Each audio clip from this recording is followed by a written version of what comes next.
നമസ്കാരം. Hi friends. ഇന്ന് നമുക്ക് വൈലോപ്പിള്ളിയുടെ കുടിയൊഴിക്കൽ എന്ന കവിതയെക്കുറിച്ച് നോക്കാം.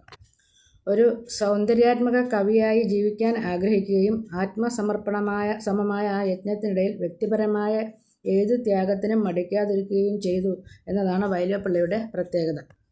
എല്ലുറപ്പുള്ള കവിത, കാച്ചിക്കുറുക്കിയ കവിത, സമന്വയത്തിൻ്റെ കവിത, സമഗ്ര ദർശനത്തിൻ്റെ കവിത എന്നിങ്ങനെ വൈലോപ്പിള്ളി കവിതയെ വിശേഷിപ്പിക്കുന്നുണ്ട്.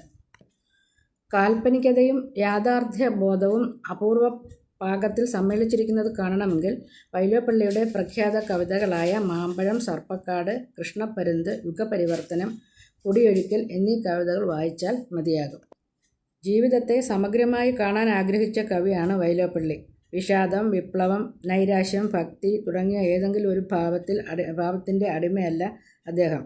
ഇവയെല്ലാം ജീവിതത്തെ സ്വാധീനിക്കുന്നുവെങ്കിലും മനുഷ്യൻ്റെ ആത്യന്തിക ലക്ഷ്യം പൂർണ്ണ മനുഷ്യത്വം പ്രാപിക്കുകയാണെന്ന് അദ്ദേഹം കരുതി. കുടിയൊഴിക്കൽ എന്ന കൃതിയിൽ ഈ ജന്മി മുതലാളി സംഘട്ടനത്തിൻ്റെ സവിശേഷത കാണാം.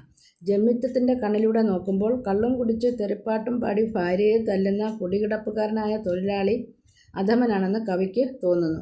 നാളത്തെ ലോകം തൊഴിലാളിക്കുള്ളതാണെന്നും ജന്മിത്വത്തിൻ്റെ ദിനങ്ങൾ എണ്ണപ്പെട്ടിരിക്കുന്നു എന്നും കവിയിലെ ഉത്പതിഷ്ണു മന്ത്രിക്കുന്നു.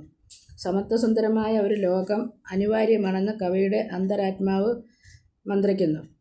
പക്ഷേ ചോര ചിന്തിയുള്ള ഒരു വിപ്ലവം അതിനു വേണ്ടി വരാതിരുന്നെങ്കിൽ എന്ന് കവിയിലെ സമാധാനപ്രിയൻ ആഗ്രഹിക്കുന്നു.